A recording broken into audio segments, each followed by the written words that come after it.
है news nation और आप देख रहे हैं नेशन एजेंडा रमेश भट्ट के साथ। ना तो मुसलमान पानी का बुलबुला है, ना तो थाली का बैगन। मुसलमान अपना भविष्य खुद तय कर सकता है, मुसलमान अपने भविष्य को लेकर फैसला कर सकता है, लेकिन आज के दिन मुसलमान उत्तर प्रदेश में ठगा महसूस कर रहा है। ये बोल वचन कहे हैं मोहम्मद आजम खान ने, बहुत कुछ कहा है उन्होंने।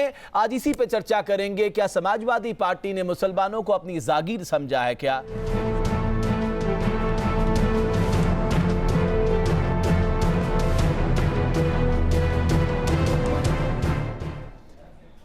इसमें कोई दो राय नहीं कि इस देश का मुसलमान आर्थिक तौर पे, सामाजिक तौर पे, शैक्षणिक तौर पर पिछड़ा हुआ है, दलित से ज्यादा पिछड़ा हुआ है। और यह रिपोर्ट 2006 में केंद्र सरकार के पास आई थी। लेकिन कुछ राजनीतिक दल आज भी मुसलमानों को अपना और सिर्फ अपना वोट बैंक मानते हैं। उन्हें लगता है कि मुसलमान उनके लिए बने हैं, लेकिन इसके लिए वो दूसरे राजनीतिक दल का भय दिखाते हैं। मुसलमानों को आज रोजगार चाहिए, शिक्षा चाहिए, स्वास्थ्य चाहिए, या तुष्टीकरण चाहिए, या उन्हें डर दिखाकर अपने पक्ष में करने की कवायद के पीछे मुसलमान आज भी खड़े रहेंगे। आज यही है चर्चा का विषय, लेकिन सबसे पहले रिपोर्ट पर नजर डालते हैं। समाजवादी परिवार में कलह के बाद बंटे दो खेमों के बीच अब मुस्लिम वोट बैंक को लेकर सियासी दांवपेच शुरू हो गए हैं। ये दो तस्वीरें इस दांवपेच की गवाह हैं कि जिसमें एक ओर आप आजम खां की चिट्ठी देख रहे हैं, जो समाजवादी पार्टी के एक बड़े मुस्लिम नेता के तौर पर लिखी गई है, और दूसरी तस्वीर अखिलेश विरोधी खेमे के शिवपाल यादव की है, जो मुस्लिम वोटों के गढ़ सहारनपुर की रैली को चुनावी आगाज बता रहे हैं। समाजवादी परिवार में झगड़े के बाद सबसे बड़ी चिंता मुस्लिम वोट बैंक को लेकर खड़ी हुई थी। इस चिंता की पहली तस्वीर आजम खां की चिट्ठी में दिखी। आजम खां ने लिखा, मुसलमानों का भविष्य अंधकार में नजर आ रहा है, उनका टूटता बिखरता सपना सबके सामने है। मुसलमान ना तो पानी के बुलबुले हैं और ना थाली के बैंगन, जिसे कहीं भी लुढ़का दिया जाए। आजम खान की इस चिट्ठी को समाजवादी पार्टी ने चेतावनी के तौर पर लिया या राहत के तौर पर, यह पता नहीं, लेकिन शिवपाल यादव जरूर अपनी मुहिम में जुट गए। शिवपाल यादव ने न सिर्फ सहारनपुर का दौरा कर मुस्लिम वोटों पर पार्टी की दावेदारी जता दी, बल्कि महागठबंधन का शिगुफा भी छोड़ दिया। भारतीय जनता पार्टी को उत्तर प्रदेश में नहीं आने देंगे और सभी जितने भी सेकुलर लोग हैं उनको सबको हम इकट्ठा करेंगे, और लोहियावादी, चौधरी चरण सिंह के लोग, चरण सिंहवादी और गांधीवादी और सभी सेकुलर लोग, इनको हम इकट्ठा करके इस उत्तर प्रदेश से भारतीय जनता पार्टी को रोकेंगे। लखनऊ में पार्टी की मेगा मीटिंग में भी मुस्लिम वोट बैंक को लेकर खींचतान मची थी। एक अंग्रेजी अखबार में छपी रिपोर्ट के हवाले से मुलायम सिंह यादव ने अखिलेश को मुस्लिम विरोधी बताया, तो उन्होंने भी इस पर फौरन ऐतराज जताया था। उत्तर प्रदेश के सियासी संग्राम में मुस्लिम वोट बैंक नतीजों में निर्णायक फेरबदल कर सकता है। ऐसे में समाजवादी पार्टी के तमाम दिग्गज अब इस दांवपेच में जुट गए हैं कि ये धड़ा किसी और खेमे की ओर न खिसक जाए। नोएडा से हिमांशु शर्मा के साथ टीम न्यूज नेशन। चर्चा करने के लिए समाजवादी पार्टी से जफर अमीन, मुकेश नायक साहब कांग्रेस पार्टी से, भारतीय जनता पार्टी से विजय सोनकर शास्त्री, मौलाना अमीर राशिदी मदनी, मौलाना मकसूद मेरे साथ स्टूडियो में मौजूद हैं। जफर अमीन साहब, अब वो दिन लद गए जब आप बीजेपी का डर दिखाकर मुस्लिम समुदाय को अपने पक्ष में कर लेते हैं। मुस्लिम समुदाय आज अपना अच्छा या बुरा बेहतर समझता है। अब आप लोगों के बरगलाने में मुस्लिम समुदाय नहीं आने वाला।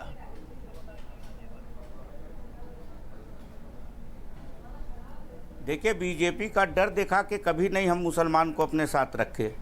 हमेशा मुसलमान के हक में काम करके दिखाया है, और तब मुसलमान हमारे साथ रह गया है। अभी जो गवर्नमेंट चल रही है उत्तर प्रदेश के अंदर समाजवादी पार्टी की, हाँ, उसमें भी मुसलमानों के लिए जो काम उत्तर प्रदेश की सरकार ने किया है, पूरे देश के किसी भी प्रदेश में ऐसा काम नहीं हुआ। हर जगह 20% उनको, चाहे लोहिया आवास हो, चाहे वो लोहिया गांव हो, चाहे कन्या विद्याधन हो, चाहे वो लैपटॉप योजना हो, हाँ, जितनी भी योजनाएं हैं अमीन साहब, सब में 20% जफर अमीन साहब, एक सवाल है, हक उसका, एक सवाल, उसका अधिकार दिया गया है। आपकी सरकारी नौकरियों में कितने मुसलमान हैं? देखिए, जब से समाजवादी पार्टी की सरकार आई है और जब जब भी पुलिस में भर्तियां हुई हैं, तो हमेशा इस बात का वो रहा है कि आप घुमा रहे करते रहे, आप इधर उधर मत करिए। मुझे ये बताइए कितने फीसदी मुसलमान आपके उत्तर प्रदेश के सरकारी नौकरी में हैं? जी कितने प्रतिशत हैं? तो आप और दूसरी सरकारों के अरे आप फिर दूसरी सरकार पे चले जाते। पार्टी की सरकार आती है, जफर अमीन साहब तभी एक छोटी सी बात पूछ रहा हूं, आपके यहाँ सरकारी नौकरियों में कितने मुसलमान हैं? और सच्चर कमेटी की रिपोर्ट के पेश होने के बाद किसी भी प्रदेश के अंदर सच्चर कमेटी की रिपोर्ट लागू नहीं हुई। माफ कीजिएगा, बहुत सारे प्रदेशों ने सच्चर कमेटी को लागू किया है और केंद्र सरकार ने 15 पॉइंट प्रोग्राम शुरू किया है। आप ये बरगलाना बंद करिए। बहरहाल जितनी भी योजनाएं उत्तर प्रदेश में चली हैं उसमें 20% मुकेश नायक साहब दिया गया है उनको हक। मुकेश नायक साहब, क्या योजनाएं चली उत्तर प्रदेश में बीजेपी को रोकने के लिए आप समाजवादी पार्टी से हाथ मिला रहे हैं?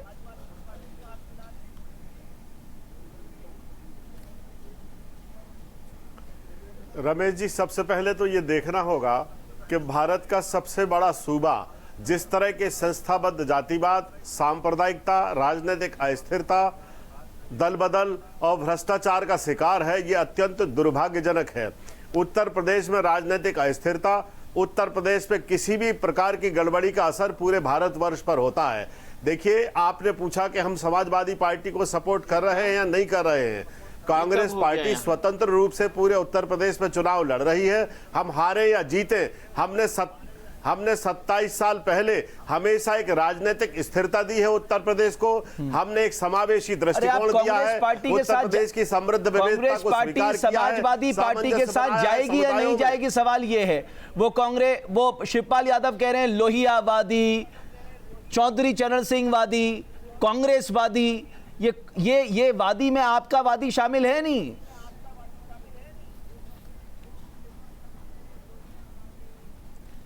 देखिए, कांग्रेस पार्टी कोई शिवपाल यादव के कहने से नहीं चलती है। कांग्रेस बहुत बड़ी राष्ट्रीय पार्टी है और कांग्रेस पार्टी अपने पैरों पर चलती है, स्वावलंबी है, अपने कार्यक्रमों के आधार पर चलती है। हाँ। अभी ऐसा कोई हमने निर्णय नहीं लिया कि मौलाना उत्तर प्रदेश में जाएंगे। मौलाना आमिर रशीदी मदनी, इससे पहले मैं बीजेपी के पास आऊं, मौलाना मदनी, ये आजम खां क्या आपके सर्वमान्य नेता हो गए जो कह रहे हैं मुसलमान ना पानी का बुलबुला है ना थाली का बैंगन है?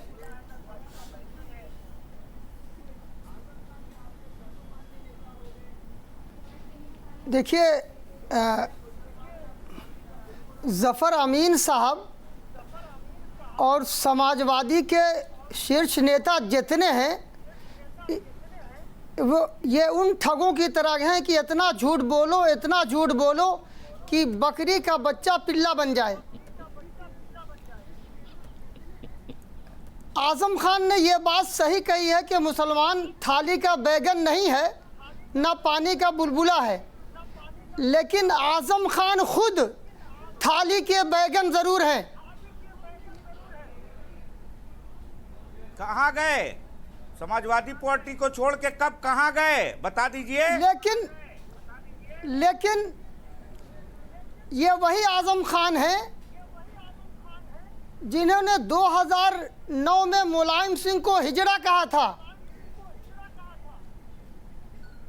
मुलायम सिंह को आरएसएस का एजेंट कहा था। आज वो अपनी हैसियत को मनवाने के लिए ये चिट्ठी भेज रहे हैं।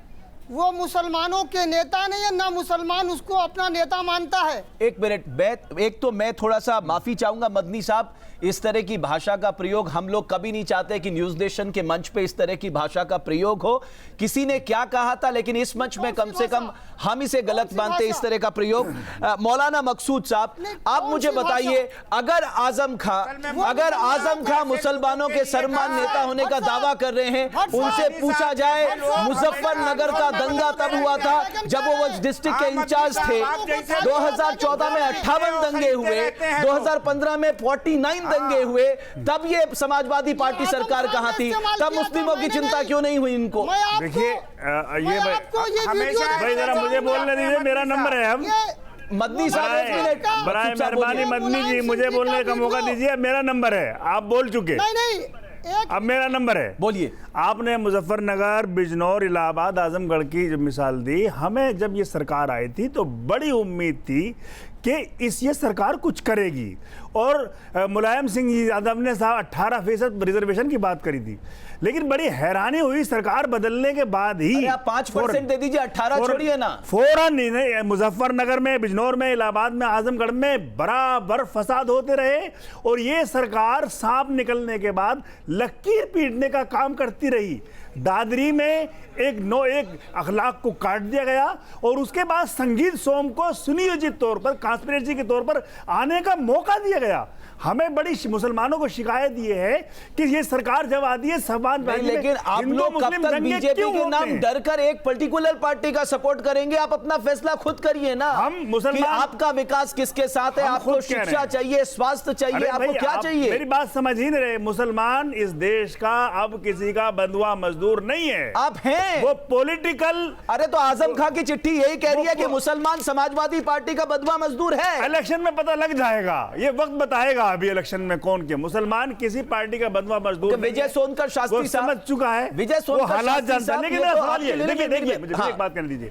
मुलायम सिंह जी जो है योगी आदित्यनाथ से हम बार बार जब पार्लियामेंट होती है उनसे गले लग करके क्यों मिलते हैं? अब ये महागठबंधन की बात करते हैं। बिहार में जब गठबंधन था इन्होंने खुद तोड़ा और भाजपा की इन्होंने तारीफ की। ये वो सवाल है जिसका जवाब देना है। तो वही तो पूछ रहे हैं, आपको पहली बार वही बंद करवाए थे। पर्दे के पीछे आप गले भी लग रहे हैं। भाई बार-बार क्यों गले लगते हैं? विजय सोनकर शास्त्री, अरे एक मिनट मकसूद साहब, एक मिनट, मौलाना मकसूद एक मिनट। विजय सोनकर शास्त्री साहब, विजय सोनकर शास्त्री साहब, अगर लोहियावादी, गांधीवादी, चौधरी चरण सिंह वादी आ गए उत्तर प्रदेश में एक साथ, आपका क्या होगा? आया था उन्होंने।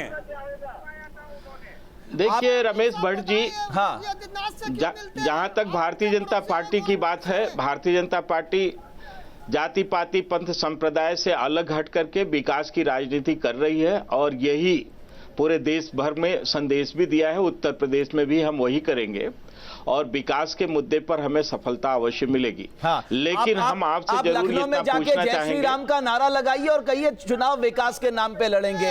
आप हर सार्वजनिक मंच से बात सर्जिकल स्ट्राइक की करिए, कहिएगा चुनाव विकास के नाम पे चढ़ेंगे। आप देश के जगह जगह में मुस्लिम पंचायत लगाइए और कहिए हम चुनाव विकास के नाम पे लड़ेंगे। साहब ये किसको धोखा दे रहे हैं आप? नहीं, देखिए रमेश जी, ये बात बिल्कुल गलत है। मैं आपको इतना बताना चाहूंगा कि जहां तक भारतीय जनता पार्टी की बात है, अगर दशहरे के मैदान में जाकर के अगर प्रधानमंत्री जी जाते हैं और स्वयं वो एक हिंदू हैं तो वो जय श्री राम बोलते हैं, तो इसको गलत क्यों समझते हैं? जरा उनके बारे में सोचिए। जो इफ्तार पार्टी देते हैं, जहां इफ्तार पार्टी से कोई लेना देना भी नहीं लोगों का, वो टोपी लगा करके घूमते हैं। मैं दूसरी बात कह रहा हूं, ये चिल्पों बंद हो तो मैं कुछ महत्वपूर्ण बातें करना चाहता हूं रमेश जी। आजम खान जी ने जो पत्र लिखा है वो बहुत ही दिल को दहला देने वाला पत्र लिखा है। उन्होंने जो पत्र लिखा है, मैं उस पत्र पर आना चाहता हूं। हाँ। ये पत्र बहुत दिल को दहला देने वाला पत्र है। आखिर में वो कहते हैं कि मुसलमानों का भविष्य अंधकारमय है।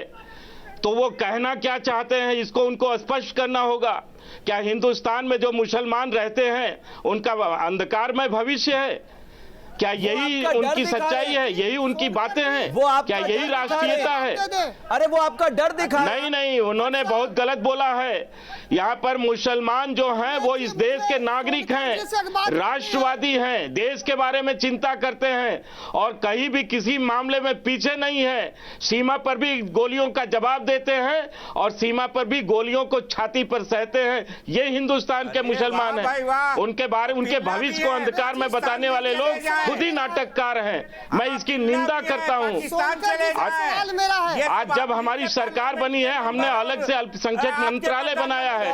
अल्पसंख्यक मंत्रालय मुसलमान वर्ग के समग्र विकास की बात करता है। साहब, अगर आप योगी आदित्यनाथ अपने कुछ नेताओं को पार्टी से निकाल देते ना, तो मुझे आपकी बात में विश्वास हो जाता कि आप सच में मुस्लिमों के प्रति बिल्कुल आप गलत बोल रहे हैं। लेकिन वो जो लोग लगातार आग लगाने वाले बयान देते हैं, उन पे आप कार्रवाई नहीं करते। मुझे कुछ पलों के लिए यहाँ पर रुकना है, हम जल्द हाजिर हो रहे हैं, चर्चा को आगे बढ़ाएंगे।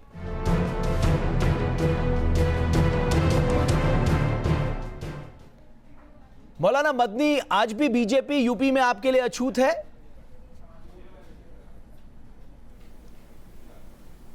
हेलो,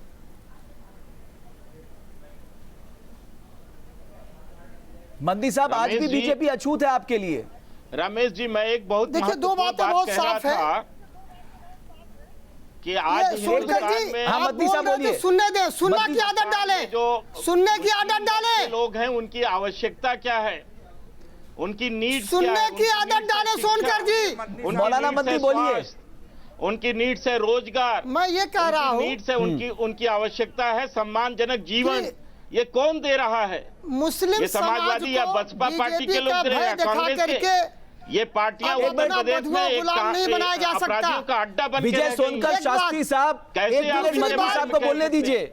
मैं 125 करोड़ लोगों की मैं बात किया सोनकर जी और से- बिहार में गए तो रिजर्वेशन पे बोल सोनकर दिया जी से- कि मुसलमानों सोनकर को जी चुप हो रिजर्वेशन जाइए। कर देना चाहती है। सोनकर जी चुप हो आप क्यों जाइए। बोल रहे हैं? एक मिनट बोलिए मदनी साहब, आप अपनी बात रखिए आप ना। बड़े हमदर्द हो गए मुसलमान मैं- सोनकर मैं- साहब।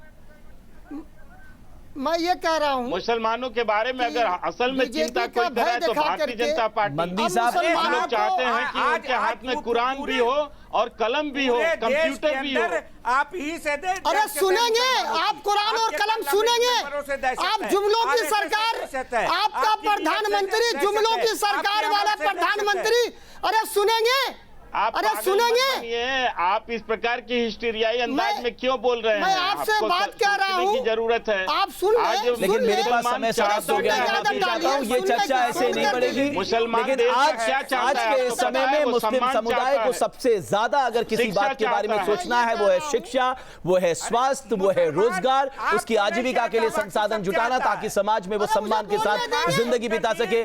बहुत बहुत शुक्रिया आप सभी मेहमानों का चर्चा के लिए।